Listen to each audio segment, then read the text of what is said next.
केजरीवाल की सेना अब जो है ना उसकी बाप बन चुकी है। अगली 4 जून को आप देखिएगा, ये जो जनता है ना आज जो यहाँ से वापस जाएगी, ये संपूर्ण देश की जनता है और पूरे देश की जनता उसका बोरिया बिस्तर बांध के गुजरात में उसको बोलेगी कि झूला झूल तू। जैसे वो चाइना के राष्ट्रपति को झूला झुला रहा था ना, ऐसे ही जो है पूरे भारत की जनता उसको झूला झुलाएगी। केजरीवाल ने कौन सा अपराध किया है? केजरीवाल का कौन सा अपराध साबित हुआ है? अरे ये कौन सी तानाशाही है कि अपराध साबित हुआ नहीं और उन्हें जेल में डाल दिया। भारत के इतिहास में 75 साल के आजाद भारत के इतिहास में आज तक किसी सिटिंग चीफ मिनिस्टर को जेल में नहीं डाला गया, वो भी बेगुनाह व्यक्ति को। आप लोगों ने भर्राशाही मचा रखा है। कान खोल कर सुन ले ये तानाशाह मोदी, अगर उसे जेल में डालना है 140 करोड़ जनता जेल में जाने को तैयार है। मौजूद है राम गुप्ता जी जो काफी ज्यादा इस समय चर्चा में बने हुए सोशल मीडिया में। आइए उनसे बात करते हैं, वो इस महारैली में आए हैं, क्या कहना चाहेंगे वो?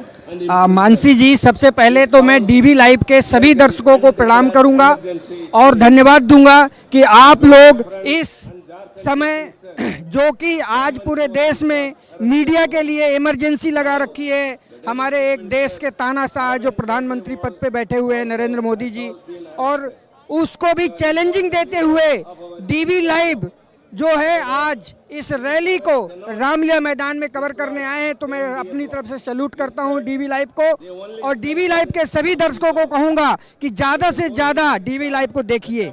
अब आते हैं आपके सवाल पे। मैं तो सिर्फ इतना ही कहूँगा कि दुनिया में ऐसा कौन सा इंसान होगा जिसको पॉपुलर होने के बाद खुशी नहीं मिलती होगी।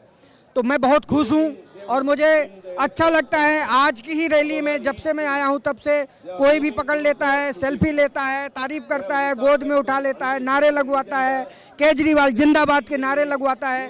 तो ये सारी चीज़ें हो रही हैं। उस वाले दृश्य को एक बार पूछना चाहूंगी जिससे आप वायरल हुए थे। उस दिन हुआ क्या था, एकदम से पुलिस को देख के आप बोले लेकिन मैं केजरीवाल नहीं हूँ, अब जैसे पुलिस गई फिर कैमरे के सामने बोलते मैं केजरीवाल जिंदाबाद। देखिए, हमारे छत्रपति शिवाजी महाराज जो हिंदू हृदय सम्राट हैं, उनकी एक छापामार रणनीति थी और मैं उनसे बहुत प्रभावित हूँ। तो मैंने अपने जीवन में एक चीज़ सीखी है पिछले 12 सालों में। 12 साल हो गए हमें इसी प्रकार के धरना प्रदर्शन करते हुए।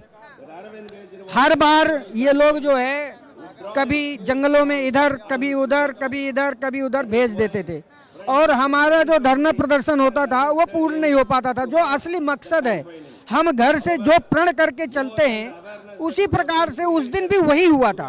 उस दिन भी हम लोगों ने ये प्रण किया था और हमें बोला गया था कि हमें जो है अपने आम आदमी पार्टी कार्यालय पहुंचना है। लेकिन उन्होंने इतनी बदमाशी करी हमारे नरेंद्र मोदी जी ने और अमित शाह जी ने कि उन्होंने पुलिस वालों को मजबूर करके वहाँ ऐसी जगह बैरिकेड लगा दिया कि हमारा इधर भी और उधर भी दोनों तरफ से चारों तरफ से उसे सील कर दिया। ऐसा लग रहा था जैसे कि मतलब एक अघोषित इमरजेंसी जैसा लगा दिया। अब हम लोग जब आए वहाँ पर देखा भागा दौड़ हो रही थी तो वहाँ पर कोई झंडे पड़े हुए थे, बैनर पड़े हुए थे, उसमें लिखा हुआ था मैं भी केजरीवाल। अब मेरे जो शीर्ष नेतृत्व आदरणीय केजरीवाल जी का नाम लिखा था, अब वो नीचे पड़ा, उसमें कोई पैर रखता तो मुझे नहीं फील हुआ कि यार ये गलत है। तो मैंने उसे उठाया और इतने में पुलिस वाले की नज़र पड़ी। उसने कहा तुम आंदोलन में आयो, धरना प्रदर्शन में आयो। मैंने कहा आप ऑफ कैमरा, मैंने बताया उसे, वो मान नहीं रहा। अब मैंने कहा ये ऐसे नहीं मानेगा क्योंकि ये दबाव में है। इसके बाद फिर वहाँ पर जो दूसरे अन्य थे मीडिया कर्मी आपके जैसे, तो उसमें से एक लड़की थी गरिमा नाम की जो जी मीडिया के स्विच में काम करती है, तो उसने जो है मुझे कवर करने लगी। अच्छा, मैं पुराना पत्रकार हूँ तो मुझे मालूम है कि अगर मीडिया में अगर किसी पुलिस वाले का नाम ले लो सार्वजनिक तो वो सक पका जाता है क्योंकि वो अनैतिक काम कर रहे हैं। उनसे पुलिस वालों से तानाशाह सरकार अनैतिक काम करवा रही है और उन्हें पता है अच्छी तरह से। तो जैसे ही मैंने उसका नाम लिया उसने जो है बोला ठीक है जाओ। मैं वहीं समझ गया कि अब इसका बुत्ती गुल। फिर मैं फिर वहीं पर कम से कम 5-6 लोगों को इंटरव्यू दिया, उसने हाथ नहीं लगाया और चिल्ला के नारे लगाए, तब भी उसने कुछ नहीं बोला क्योंकि उसे मालूम था कि ये आदमी मेरे से भारी है। वो क्या है कि हमें इसी तरीके से करना पड़ेगा जब हम सबल बनेंगे। क्योंकि क्या है, उन्हें क्या लगता है तानाशाह को कि ये केजरीवाल है, ये इसको ऐसे हम दबोच लेंगे, लेकिन उसे ये नहीं पता कि केजरीवाल की सेना अब जो है ना उसकी बाप बन चुकी है। हम उससे ज्यादा होशियार हो चुके हैं और उसको उसी की भाषा में जवाब देंगे। और आप अगली 4 जून को आप देखिएगा, ये जो जनता है ना आज जो यहाँ से वापस जाएगी, ये संपूर्ण देश की जनता है और पूरे देश की जनता उसका बोरिया बिस्तर बांध के गुजरात में उसको बोलेगी कि झूला झूल तू, जैसे वो चाइना के राष्ट्रपति को झूला झुला रहा था ना, ऐसे ही जो है पूरे भारत की जनता उसको झूला झुलाएगी। गुजरात के बाद आप बोल रहे हैं हाँ जी 4 जून के बाद मतलब 4 गुजरात जून शाम 6 बजे मैं आपको याद रखूंगा और आप मुझे याद रखिएगा। और फिर मैं आमंत्रित करता हूं 6 बजे शाम को 4 जून को मेरा इंटरव्यू लीजिएगा। मैं यहीं रहता हूं, आपके मीडिया चैनल के आसपास ही रहता हूं जहां पर हब है, आप आइएगा। और ये बात कथन सत्य न निकले, और ये मेरी बर्बाद नहीं है, देश की 140 करोड़ जनता की आवाज है ये। आप मुझे बताइए केजरीवाल जी का कौन सा गुनाह है? एक एक जनता के एक एक व्यक्ति को आप जाइए, घर घर जाइए और पूछिए केजरीवाल ने कौन सा अपराध किया है, केजरीवाल का कौन सा अपराध साबित हुआ है। अरे ये कौन सी तानाशाही है कि अपराध साबित हुआ नहीं और उन्हें जेल में डाल दिया। भारत के इतिहास में 75 साल के आजाद भारत के इतिहास में आज तक किसी सिटिंग चीफ मिनिस्टर को जेल में नहीं डाला गया, वो भी बेगुनाह व्यक्ति को।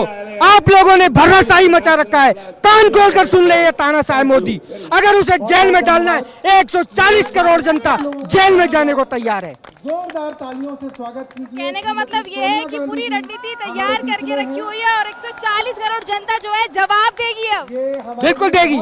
140 करोड़ जनता, देखिए पिछली बार युवा हमारे साथ नहीं था, 15% टोटल 37% वोट मिला था, उसमें से 15% वोट उन शिक्षित बेरोजगार युवाओं का था। इस बार पूरे देश का शिक्षित बेरोजगार जो 15% वोट है, जो मोदी जी को एक थोक के भाव में जाता था और उन 2019 में उसने पुलवामा के नाम पे जो वोट मांगा था, वो सारा वोट इस बार इंडिया गठबंधन को जाने वाला है।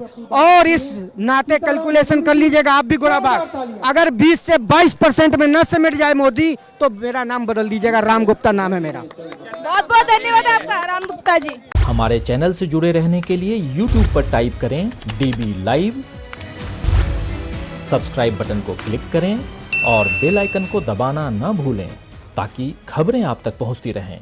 देखते रहिए DB लाइव, क्योंकि यहाँ हैं खबरें लगातार। हमारे चैनल से जुड़े रहने के लिए YouTube पर टाइप करें DB लाइव, सब्सक्राइब बटन को क्लिक करें और बेल आइकन को दबाना न भूलें ताकि खबरें आप तक पहुंचती रहें। देखते रहिए DB लाइव, क्योंकि यहाँ हैं खबरें लगातार।